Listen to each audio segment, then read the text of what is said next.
Welcome back to this week's episode of The Prosperous Empath. I mentioned this last week, but just in case, we are taking the next 3 weeks of the podcast off. So I will be in your inbox the week after Labor Day on Tuesday the 12th. We're taking our annual unplugged summer holiday here in the company and also with my family. And if you've been following me for a while, or perhaps you listened to last week's intro, I go to a family cottage on the St. John River in New Brunswick, Canada, every August. And I've been doing that for my entire life and for multiple generations on my mother's side of the family before me. And it is such a restorative time to take unplugged, tech-free time away from my phone, Wi-Fi, my computer. And it's just such a restorative time being in nature. And as I've really come to learn more about the highly sensitive trait, I've just come to appreciate even more how important it is for me to live in alignment with the seasons and be connected with nature and have that time to rest and restore. So we have some amazing episodes coming this fall, some amazing guests and topics, and just really thrilled for the fall season. And I will see you in 3 weeks.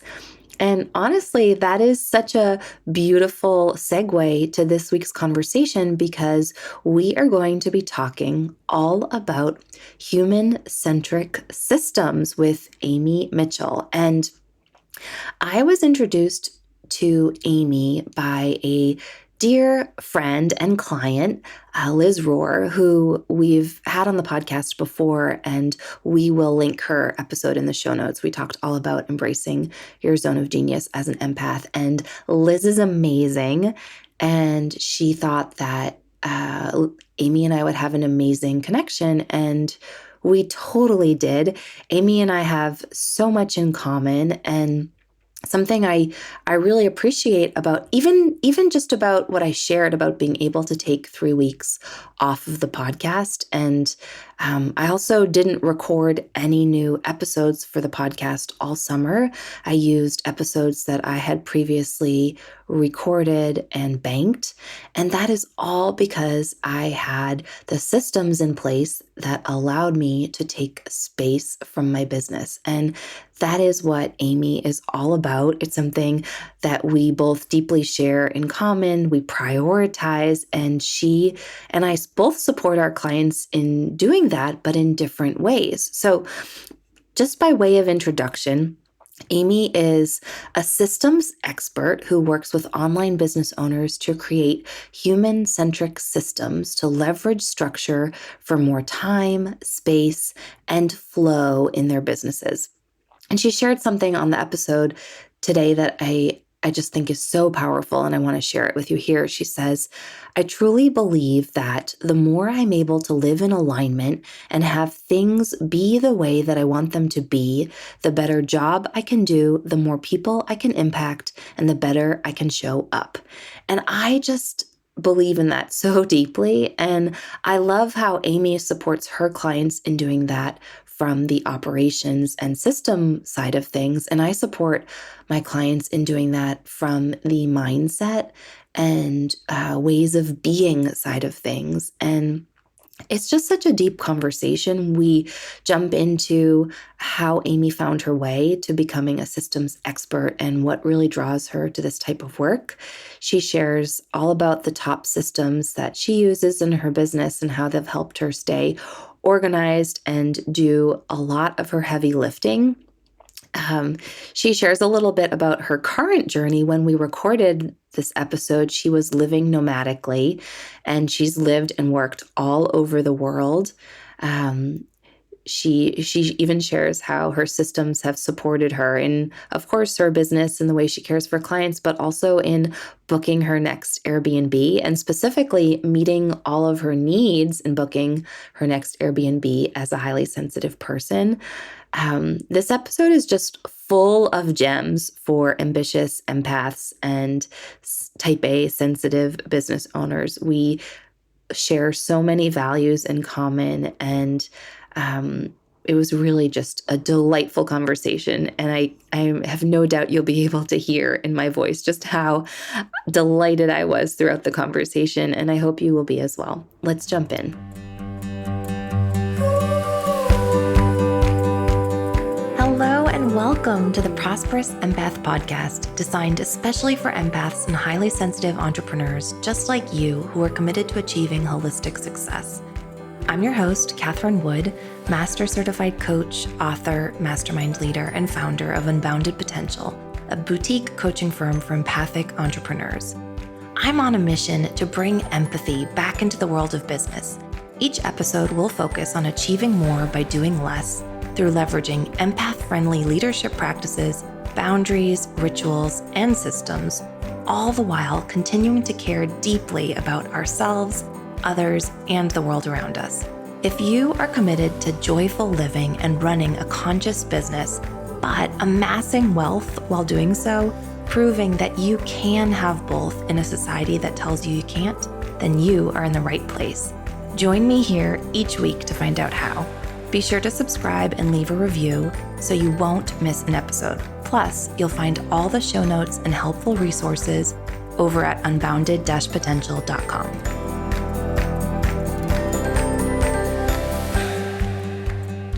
Amy, I'm so excited to have you on the podcast today. I know that you and I connected vis-a-vis Liz Rohr, and she raves about you, loves everything you have to say about systems, and she's such a good gauge of character and expertise. So I'm really thrilled to have you on the podcast today. And I think something that I've been really enjoying and resonating about you and your lifestyle of late is how much of a digital nomad you've been, whether intentionally or unintentionally. I often look on your Insta feed and I'm like, where in the world is Amy Mitchell rather than Carmen Sandiego? I love that.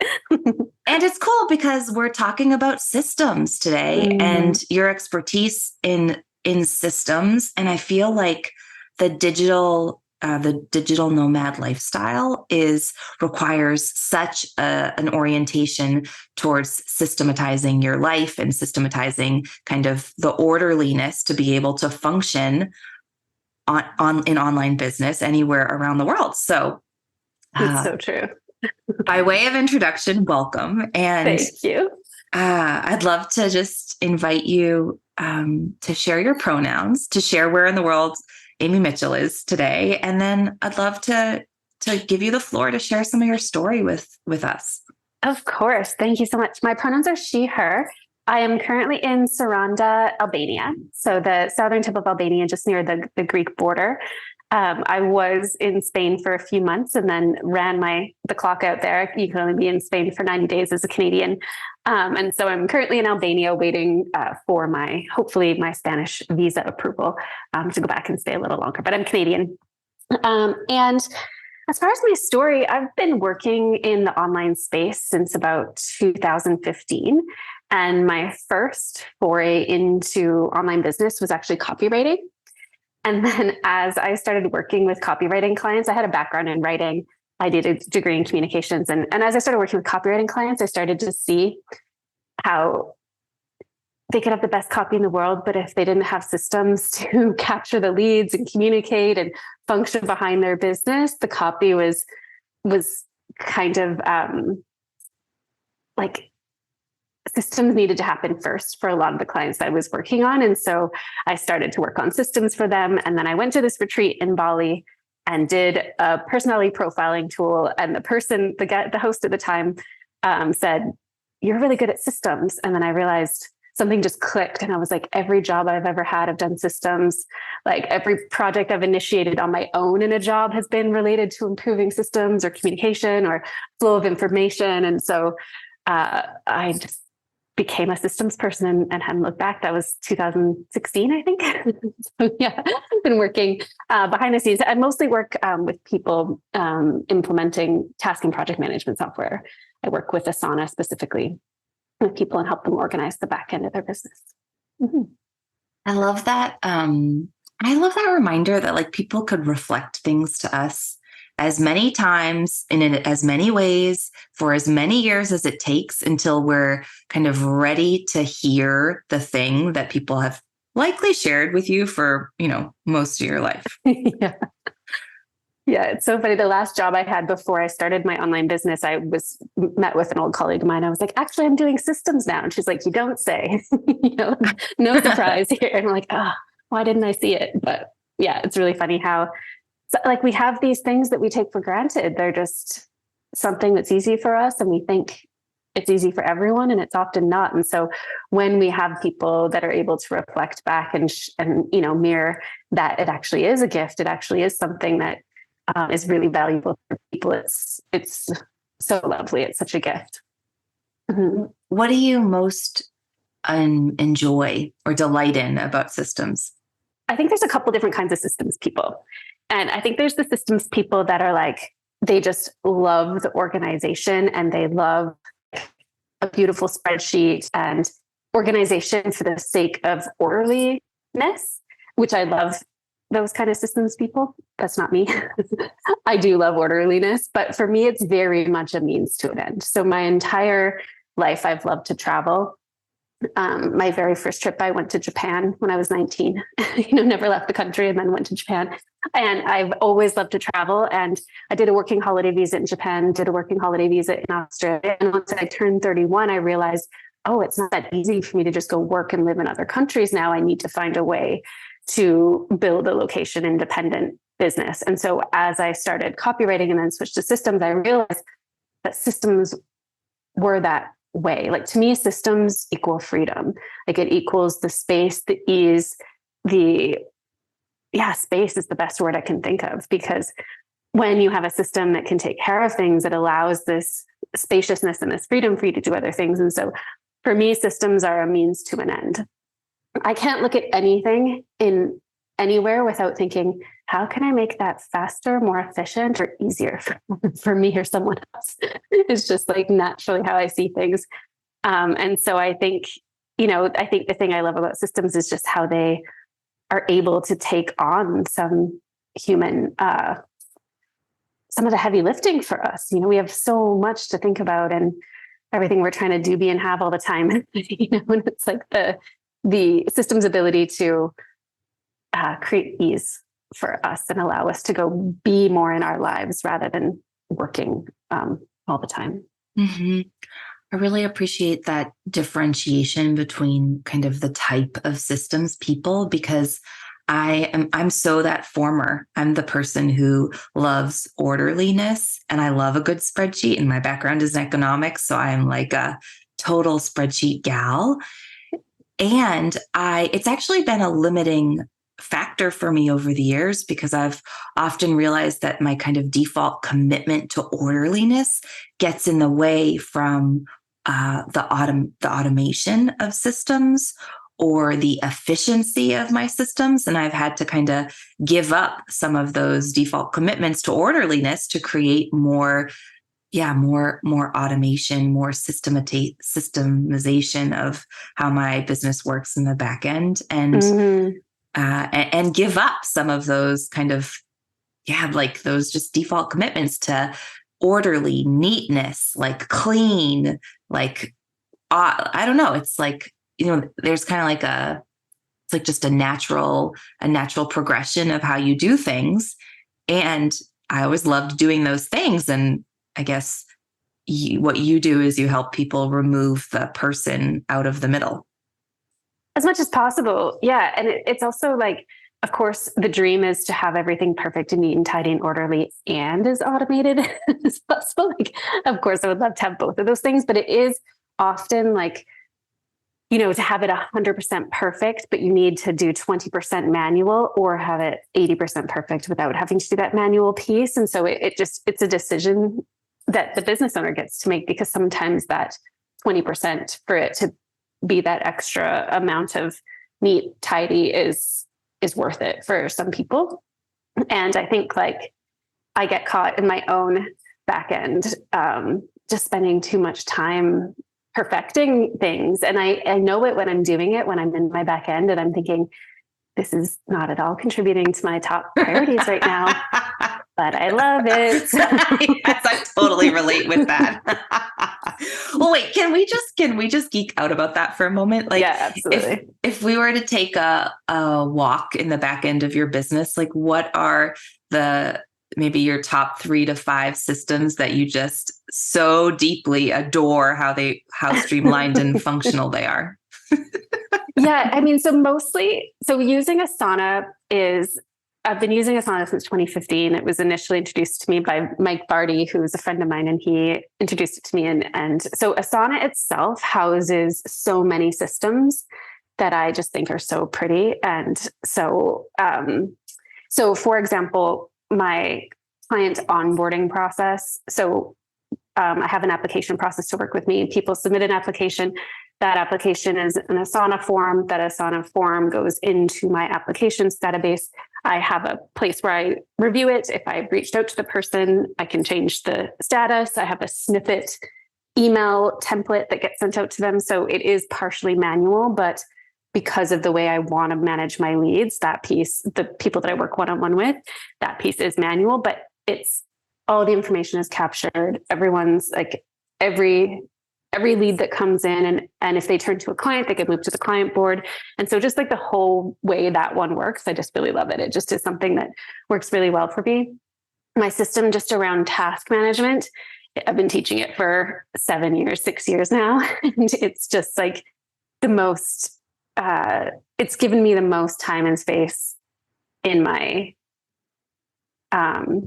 business for sure. Just the way that I'm able to prioritize goals. I mean, I think everything starts from like the planning process. So the way you plan, the way you put things on your plate, and then the way that things on your plate then trickle down into tasks on your to-do list. And so that whole system I love very much. So most of the systems that I'm most proud of live inside of Asana, but I also love my email marketing systems and the automations I have set up that nurture people and mini sales funnels and that sort of thing. Even my course onboarding, if someone buys my course, they get a welcome email. They also get zapped to my Asana board. So I have all my students in one place so I can track any progress that I want to track. And then also they get an onboarding sequence for 6 weeks, making sure that they've got, the information that they need. And so it's like common systems, but they're done well, in my opinion. The automations work well. I like the writing and the way that it carries people through the system. So yeah, can I think of any other awesome nerdy systems I have? I have one like tiny one that actually you might love. This is a really simple one. There is this in the Zoom marketplace, there's a tool called Splain. And when you like record a Zoom and then the Zoom's done and then either it records to your desktop or it goes to the Zoom cloud place. Too in the weeds for you? No, you're good. Okay. So I have it set up because Zoom also has like a limit of how many you can have there. And, storing the recordings on Zoom is a pain in the butt and you send a link and all that stuff. So I have it so that when it records, Splain takes the recording from Zoom, moves it to Google Drive, and then I have a Zap set up so that I get a notification in Asana when that recording is in Google Drive. And then I have a copy paste email that I send out saying, here's the link to the recording. I could probably smooth it out even more, but that one's so nice because when I finish a recording, I don't have to think about anything. I just get an Asana task later being like, here's the link to send to your client. So I love that one. It's like, I think it's like $5 a month or something for Splain, but it saves me a lot of time. Oh my gosh. That is like automation, like magic. Yeah. Wait, Splain, is it SPLAIN? Mm-hmm. Splain. Yeah, I've never heard of that. Yeah. Okay. It's just in the Zoom marketplace. I found it one day. I just go like looking around automation. Okay. So, automation. Yeah. Okay. I'll send you the details of that one. All right. Yeah. I'm not going to lie to you. I record all my mastermind calls and have been for years. So, people can access them who weren't attending in live. And I've used all my space on the cloud. So Amy, literally, I get an email from Zoom every day that you've used all your Zoom cloud space and you can upgrade your cloud storage, right? Like, now I'm going to think of this conversation every time I get that email because I can't unsubscribe from that email from Zoom. I don't understand it. So thank you. Thank you. Absolutely. No, yeah, you can set up so that it gets automatically sent to whatever storage. I think Google Drive is the only one that they do, but yeah. And then I don't know. But then storage runs out on Google Drive too. So it just depends on where you want to pay for storage or how long you need to keep things. So for me, I update calls to Kajabi, I upload them to Kajabi, and Kajabi doesn't charge for extra storage. So then I can delete them from anywhere else. But if Kajabi were to ever go down, then I would lose them. So that's a thing to consider. Well, it's so fun geeking out about systems. And I think a couple of years ago, I wouldn't have been able to as deeply appreciate this conversation with you because I think I would have just been so incredibly envious that I would have gotten in my way. But I think it was just last year, like we moved everything over to ClickUp for Unbounded Potential. And so many of those things that so many of your favorite systems are things that we implemented this past year and have been just like such game changers in order to keep organized and streamlined and also to not allow people to fall through the cracks that I'm interested in maintaining relationships with. And one thing I'll add is that my podcast producer is amazing. And she's also really wonderful at making her employees. I'm so glad she's going to hear this. I should send her a voice memo specifically acknowledging her for this, but she's so good at making her clients feel special. Like I feel, she makes me feel really special. Like I get a little Starbucks gift card on my birthday. I think I got one over the holidays when we launched the podcast. And for my birthday, which was just earlier this month, I got this like handwritten card, which I have in my own to-do list because I don't think she hand wrote it. I think that it was like something that she pre-ordered. So I'm like, oh my gosh, what is the system that allows you to order birthday cards for all your clients? Because it makes such a difference. Like the way in which you can extend care to the people in your world through systems seems really, really, it just sets you apart. Yeah, I think too, it's like, I mean, as like a thoughtful person, it's like, and I imagine many of your listeners are as well. It's like, you want to be doing things for your clients. You want to be acknowledging them. You want to make them feel special. And it's like, when it's kind of off the side of your desk, it's more difficult to make it systematized. And so just taking the time to put a system in place, and often putting these systems in place doesn't take very long.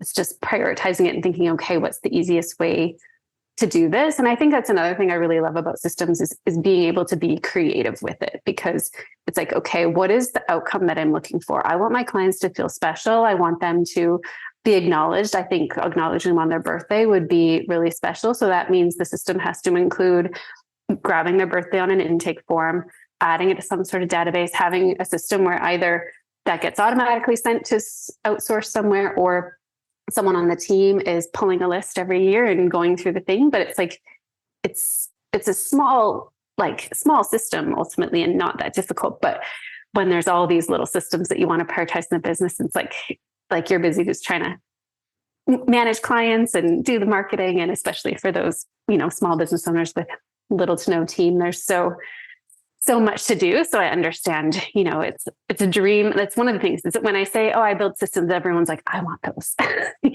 Everybody wants systems, but they're so nuanced and there's so many different types for so many different kinds of people, and different businesses need different things. And I think one of the best things that someone can do is just prioritize which systems in which order, right? It's like, what are the systems that are going to make the biggest difference in your business? That'll be the easiest for you to implement, kind of like low hanging fruit in terms of systems. And what are the ones that are actually going to contribute to your top line goals? Like making sure that you're getting your marketing out regularly, making sure that your clients are being taken care of in a systematic way, but without losing the intimacy and the touch piece. Totally.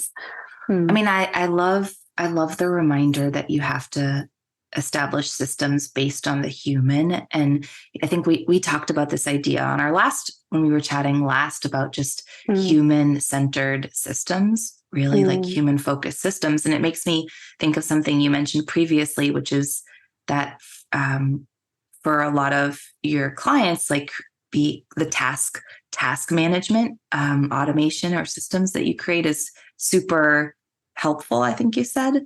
And I'm thinking about people like me, like I am type A, although my husband and I were debating this morning who's more type A. And we decided, that's a very type A conversation. I know. We decided that he wins. Okay. Which I'm like so delighted by. I said, I think in the past it would have been more me, but I think with time I've become less type A.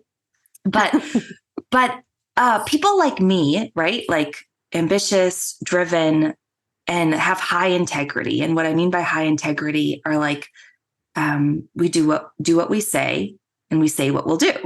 And I am of the type where I get all my tasks done, like everything I say I'm going to do, I do. And so I'm wondering, like, how do you prioritize your work with clients based on the type of human they are?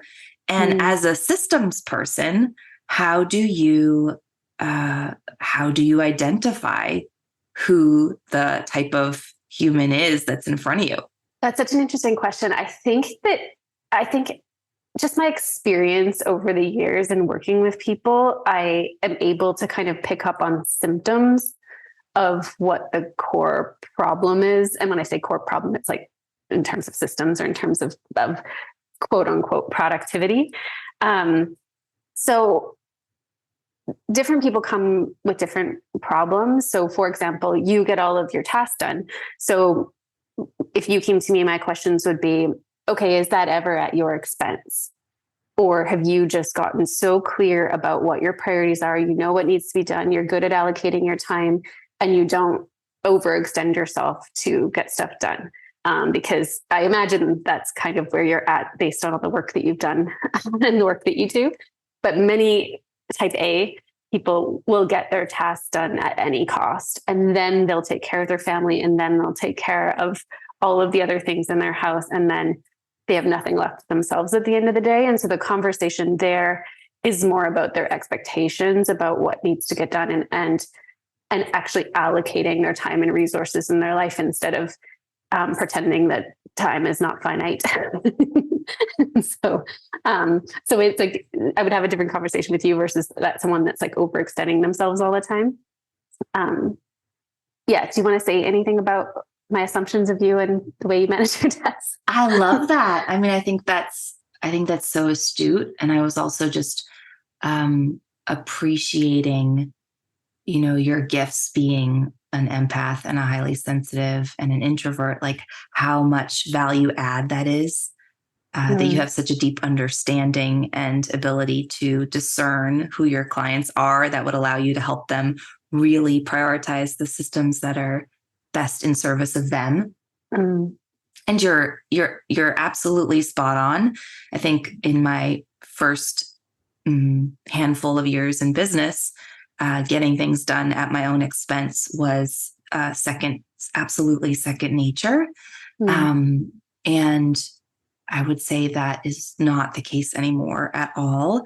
I think there are always tasks that are top priority, and they do always get done. They may not always get done in the very type A deadline I set for myself, but I'm always clear, like what's on deck, and at this point, like I'm super reliable to close my laptop on Friday, really clear about what my priority is for Monday, and not look at it over the weekend, and not look at it after business hours. And also I'm super reliable to plan social activities or pre-register for yoga classes in the evening so that I really have those accountability structures, whether they're based on well-being or pleasure or, connection with friends and family, that I have those types of commitments to look forward to so that I don't default to my nature to get things done at my expense. I love that. Yeah. And I think it is, like so many entrepreneurs, because of the amount of things that are possible to do, try to do all the things, and also resourcing themselves is not part of the conversation. And so, anyone who's in business for several years starts to get the message, because whatever, like I definitely for years was in working patterns that just weren't sustainable. It was either going to be me or my business. It was like, I remember writing an email to my list at one point being like, I want this business so badly, but not like this. It's just like this way of operating isn't really serving anyone. And so when I see, there's kind of like a few different things that people face. I think they face asking themselves to do way too much, and then in this loop of disappointment daily. And so they ultimately are not keeping their word to themselves, because it's impossible to keep the word to themselves. So they feel bad about themselves, but them not doing the things is not the actual problem. The problem was how much they expected of themselves, and that they're just setting these impossible goals every day of what to get done. And often that's actually like you said, you're clear on what's most important. Like too much to do is often not an actual volume problem. It's usually a priorities problem. So one of the things that I teach is just ruthless prioritization, because especially for solopreneurs or people with, one or two people on their team, we can't do, like a corporation has departments for the things that we do, and the way that especially content creation is going, the quality that's required, like all of these pieces, it's impossible to do all the things. So there's the people that have, high expectations of how much to get done in a day, and then end up in this loop of feeling like somehow they're not good enough because they're not getting the impossible task lists done that they have. And then there's also people that have that kind of, I guess procrastination is like the best term for it. It's where they have all this stuff, but they kind of like are paralyzed and are not sure how to act or what to do. And people that are in that place, I usually also, it can come down to priorities. So they haven't actually, they're trying to prioritize everything, which isn't actually prioritizing ultimately. So they're either trying to prioritize everything, or the thing that they've chosen is scary for them, and they haven't done the mindset work to get behind it. And it from a system perspective, or from a task and project management perspective, usually that just requires breaking that thing down, like into smaller steps, because someone will have on their task list, rewrite website. It's like, that's not a task, that's a project, and people try to sneak a task on their task list that's actually something, it's a project they need to do over a couple of months, not something that they can get done in a day. And so just kind of like recalibrating and reorganizing people's expectations around tasks and projects and the time they're meant to take. And yeah, that's kind of like a big thing that I do with everyone I work with, I think, is just reorganizing the way they look at the things on their plate, and helping them prioritize a little bit better. And then having the system support whatever vision, dream, plan we come up with for them.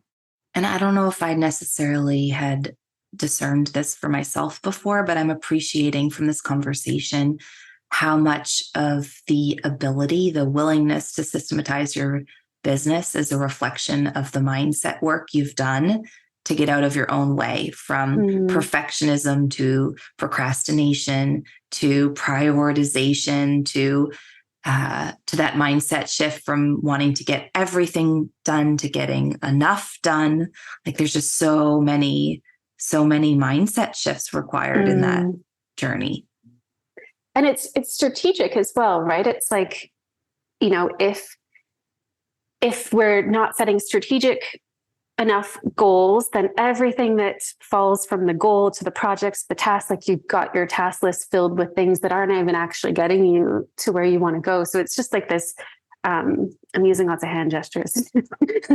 I'm loving it. It's not great for the listeners, but it's like the top line goal being the right goal means that the strategic projects that you choose are actually aligned. And if the projects you choose are strategic and aligned with the goal, then the tasks that fall from there will be aligned. But if you have the wrong goal and you choose the wrong projects, then you have all the wrong tasks. And then it's all this, it's like, that's where I see people that 6 months go by and they've worked their butt off and nothing's changed.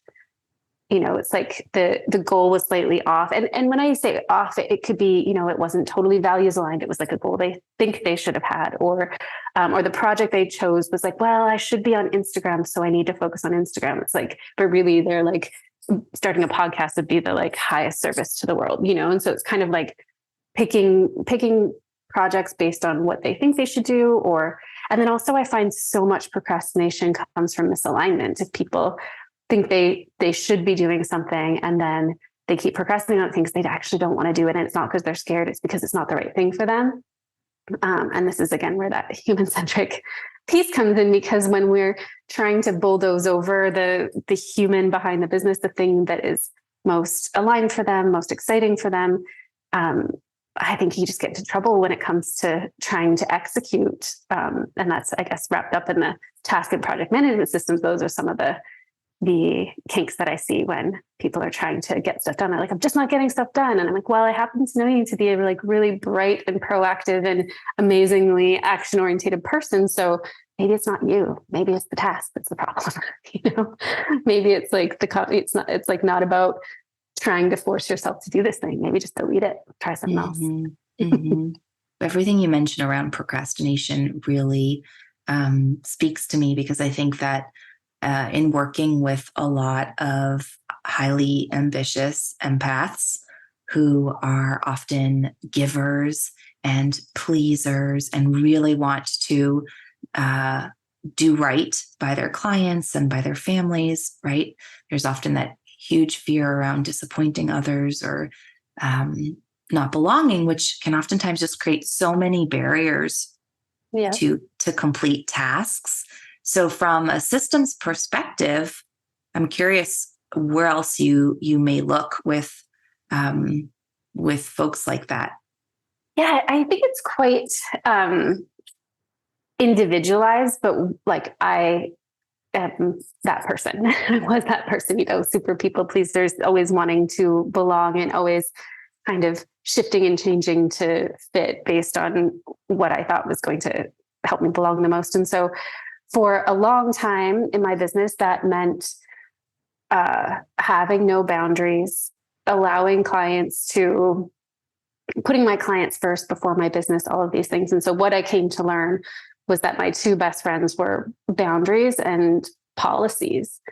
And so one of my favorite quotes, Ash Aberjay says this, and she says, turn your preferences into policies.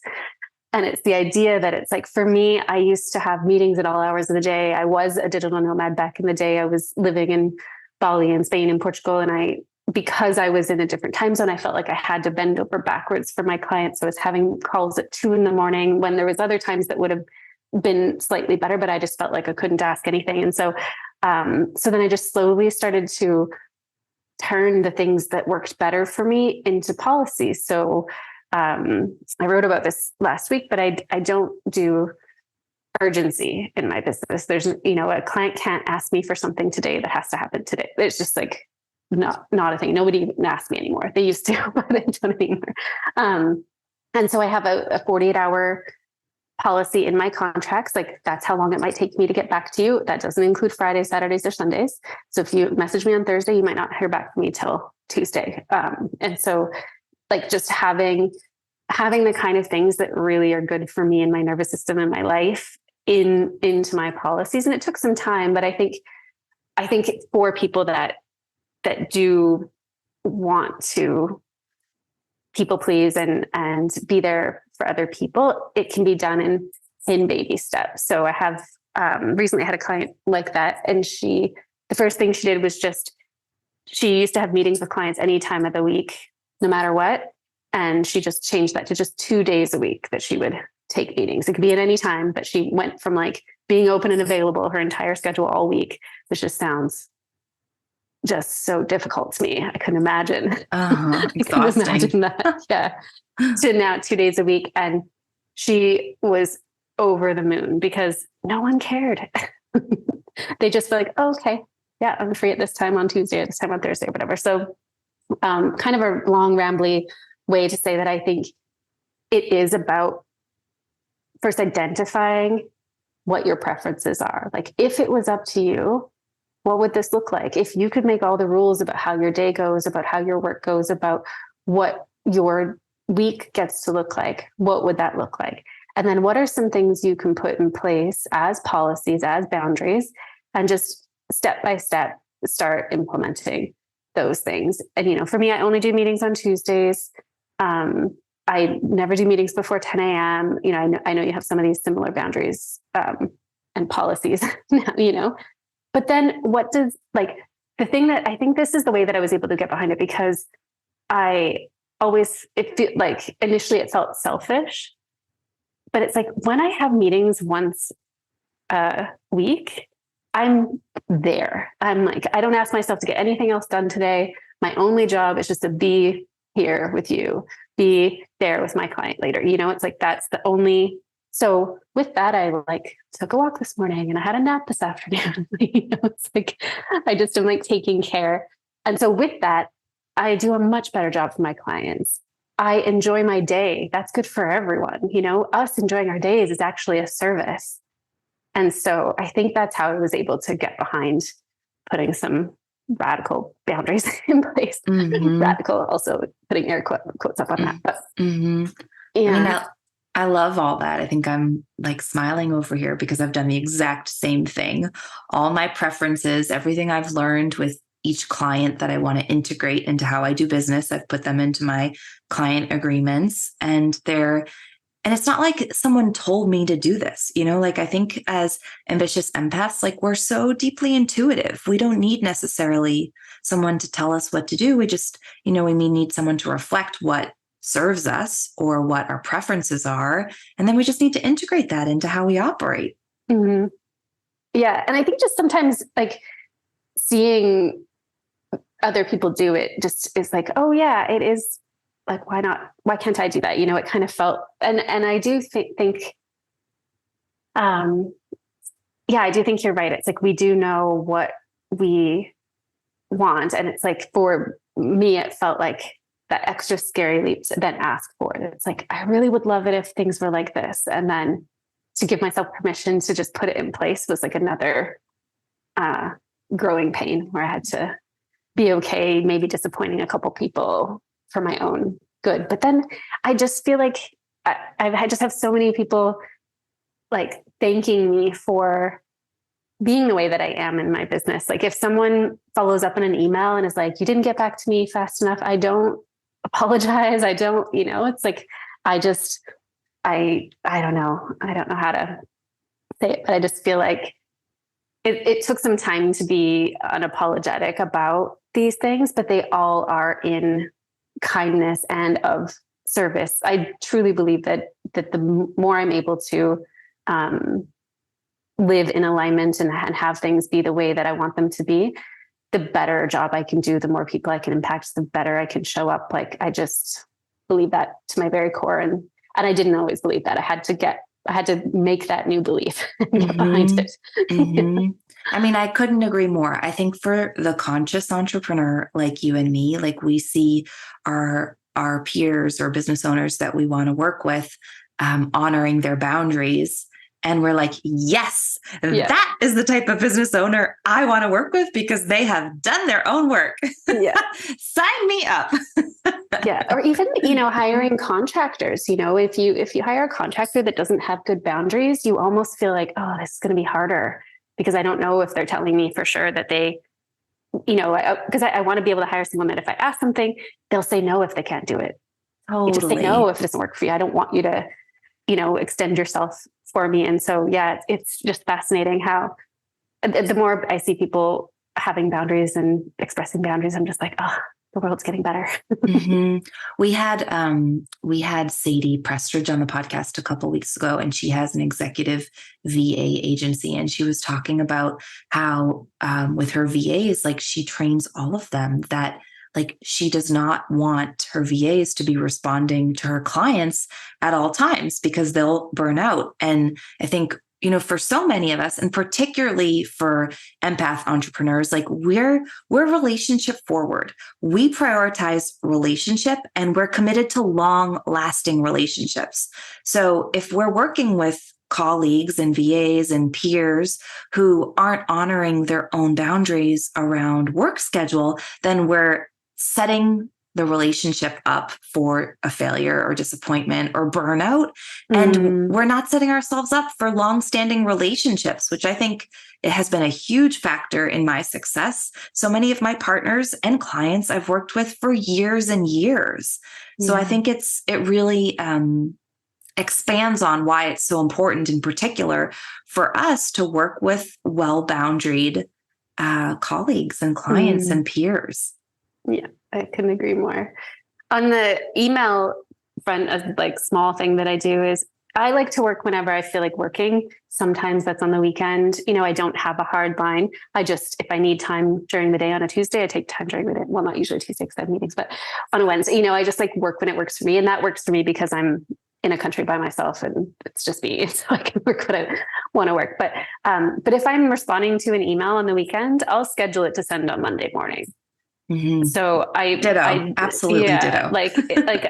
Because I think it's just like, I don't want people to expect that if they email me on the weekends, they're going to hear back from me. And it's like, these are work hours. And so I would train my team in the same way. But I think it's like that's a teeny little system that I have that just is like, oh yeah, you're going to hear from me between these hours. And even, I have a Slack group and I say, I'm going to be checking in at this time and this time. I'll respond within, 48 hours, I think I say, but it's usually less. And then I say, I reserve the right to not be here on Friday at all. Sometimes if I feel like working, I'll be in there, but I always like give myself lots of space. And everyone's, as long as people know the parameters, they're happy to abide. I just have it built into my onboarding email in Slack. I just over communicate all of these pieces. And it's always from a place of, I don't have a business to win. I'm here to keep playing. I want to just keep doing this for as long as I can. So because of that, it has to be as fun, as expansive, as spacious, as supportive for me as possible. Totally. Until I have a business where all my systems replace me, but I'm not there yet. check back on next year. The term that keeps screaming out at me is like clear expectations, right? Like we're clear communicators and we set clear expectations. And those are oftentimes a recipe for keeping people happy and maintaining relationship. Yeah. Okay. So I want to shift gears. We only have a couple minutes left. Oh yeah, of course. And I really want to end on this piece about travel, which is I know where we began the conversation, because I think so many of the people in my world, like you and me, like we either have in the past or presently are living these nomadic lifestyles. We're super committed to building businesses that support our ideal lifestyles. That often includes a lot more time freedom in our schedules and our day-to-day, the ability to travel. And so I'm curious for our listeners who may be interested in becoming digital nomads and systematizing more of their businesses to support a nomadic lifestyle, where would you encourage they start? I do really believe if you already have a product or service that's validated and that works, I really think spending time on task and project management system that works for you is probably the best place, just because then everything's centralized and it's so much easier to prioritize and plan and manage from one key place. And then from there, I think, the marketing and delivery. So task and project management, operations, essentially marketing systems, delivery systems in that order. I think, those systems are the ones that can free up the most time. Automating marketing, of course, or systematizing marketing. But I think that the operations piece allows you to set those strategic goals, to be able to see everything in one place. If you're able to set it up in a way where things are organized and the task list works for you, I think that's where I started, and that like changed my life 6 years ago. Just being able to get everything out of my head and into one place and let it tell me what my priorities are. I do the planning once instead of me trying to juggle everything all the time.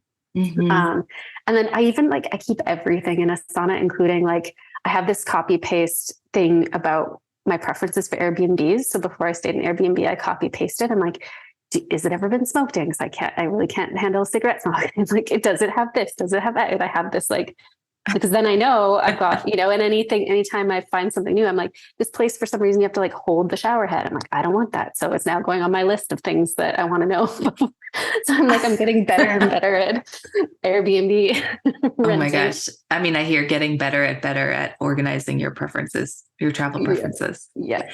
I could talk for hours about that, but next time. Next time, for sure. Well, this has been such a lovely conversation. As you were speaking, a couple clients in particular came to mind that I'm cannot wait to share today's episode with. Thank you. As we wrap, I'd love to invite you to share what's made the biggest difference for you in becoming a prosperous empath. Oh, such a good question. I definitely think that for me, it's just been the allowing, just allowing myself to have needs and feelings and thoughts. And, it's been such a big practice to keep allowing myself to be this very quirky, needy person, and design my systems and my business to support that. For a long time, I was creating a business that I thought I had to. And when I shift to really allowing me to have idiosyncrasies and preferences and things that just make me weird me, that's when things really started to change for me. So many resources that helped with that along the way, but that's the overarching takeaway. Love it. Embrace your essential self. Yeah, absolutely. Amy, thank you so much for today. This was delightful, inspiring, and so worth rescheduling multiple times. I'm so sorry about that. No, not at all. We were meant to record today. Yeah, thank you so much. It's such a nice time talking to you. I really appreciate it. Thank you so much for listening today to this episode of the Prosperous Empath Podcast with me, Catherine Wood. Make sure you subscribe and leave a review so you don't miss an episode, and so more empaths just like you and me can find the show. As a thank you, each month, one lucky reviewer will receive a 60-minute coaching session with a member of our Unbounded Potential team. You can find all the show notes and bonus resources over at unbounded-potential.com. Thank you so much for listening and locking arms with me to bring empathy and prosperity back into the world of business.